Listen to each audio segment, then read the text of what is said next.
In our daily lives, typography plays a significant role. Almost wherever we look, including websites, street signs, food packaging, advertising posters, the videos and books we watch and read, we encounter it. To put it simply, is how text appears. It is one of the most crucial components of every composition, whether it is created digitally or physically. Every design can succeed or fail based on the type selection. Any text setting of mood and emotion greatly affects how the reader will interpret it. Today, you may choose from an infinite number of fonts and learn countless new design techniques. But you should begin with the fundamentals. What is typography? Typography is the practice of arranging printed letters into readable, visually appealing text. The word is derived from the Greek words typos and graphein, which mean to write and form, respectively.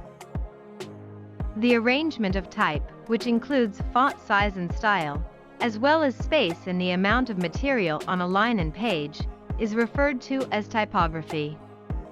Typography's goal is to make content appealing and simple to read. Typography has been present since the 11th century, although it was first used as a special way to create words in books and magazines when there was little technology available. Each particular was meticulously planned, created, and carried out. Today, developing an aesthetic that can evoke a certain emotion in the reader is just as important as making the text legible.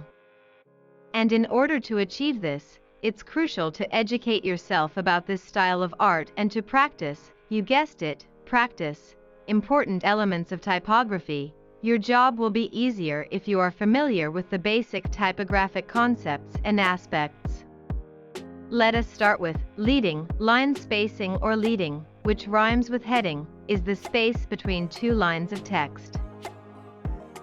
It's a crucial element that improves the legibility of your writing. It will be tough for others to read your lines if they are too close together, which is something you definitely don't want. It will be difficult if there is too much gap between your lines. Keep the balance, and if you occasionally are unsure what line spacing to employ, the default setting is generally acceptable. Tracking or letter spacing refers to the space that appears between the text's characters.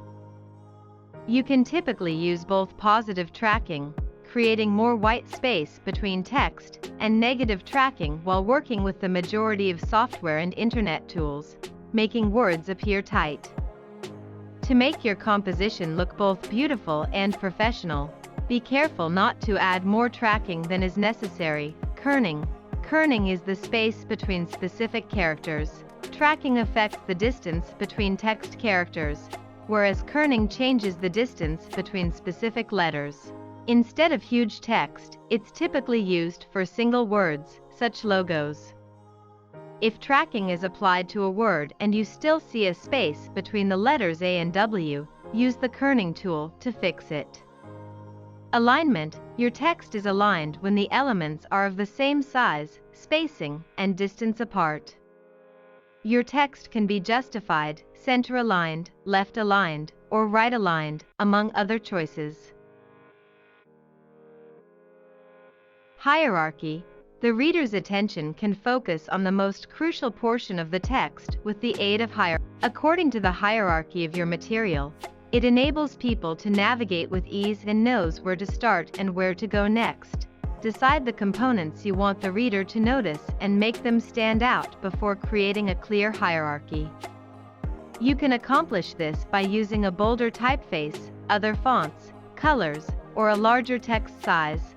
The principal typefaces. It's critical to comprehend the distinction between a font and a typeface before moving on to the main typefaces.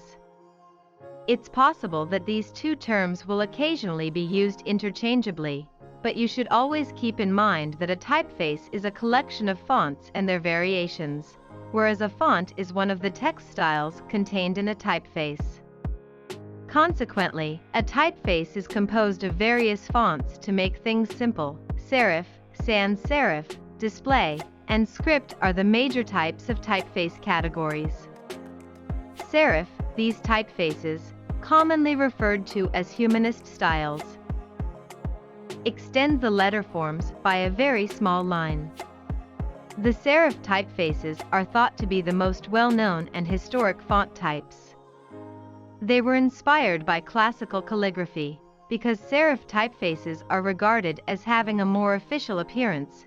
You can find them in books, periodicals, and newspapers. Although a foot can be seen at the bottom of a letter to identify a serif, there are numerous other variations. Times New Roman is one of the most well-known serif versions. Serif sans serif typefaces are referred to as Roman, while sans serif types have been in vogue since the middle of the 20th century and have a more Gothic aesthetic. These fonts have a more defined, bold, and contemporary look. Arial is a well-known sans serif typeface that is used frequently in headlines and announcements. Script. These wavy font designs are tasteful, original, and highly artistic. They typically have the appearance of handwritten letters and have been around since the 20th century. Even if they are attractive, it is advisable to use these typefaces rarely and avoid overusing them due to the numerous variations they offer, many of which can be challenging to read. Display and ornamental typefaces are enjoyable, informal, and distinctive. They are typically used for short messages, such titles and headers, rather than for lengthy content. Many companies have used this typeface in their logos. Important guidelines and beginner advice: put readability first. Make your text readable is the most crucial typography rule. Your writing will be difficult to read if it has a small, unclear font, dark backdrops with dark text, or other similar issues. Instead of picking your favorite hues or fonts, think about how they could appear to someone else. Here are some ideas to help you write more expressively. Choose fonts that are taller or wider rather than extending your font and distorting it as a result. To choose the proper colors. Use color psychology and do some study on tints and tones that work well together. Just use a few fonts. Using more than 2, and no more than 3, typefaces will make your writing appear clunky and difficult to understand. Utilize grids. Use design grids to ensure that every last piece of your text design is flawlessly professional. It will make it easier for you to coordinate the components of your text creation and produce an aesthetically harmonious piece. Later on, you can switch to more intricate ones, but keep in mind that you don't need to put messages and objects on every inch of your page. Always leave plenty of white space between sentences. It will let your text to breathe and make it easier for the reader to understand the key points. Remember, typography is the process of giving your text a visual look. To put it simply, text fonts can be divided into 4 categories: serif, sans serif, script, and display. Selecting a template, adding text, and downloading your design are all that are required.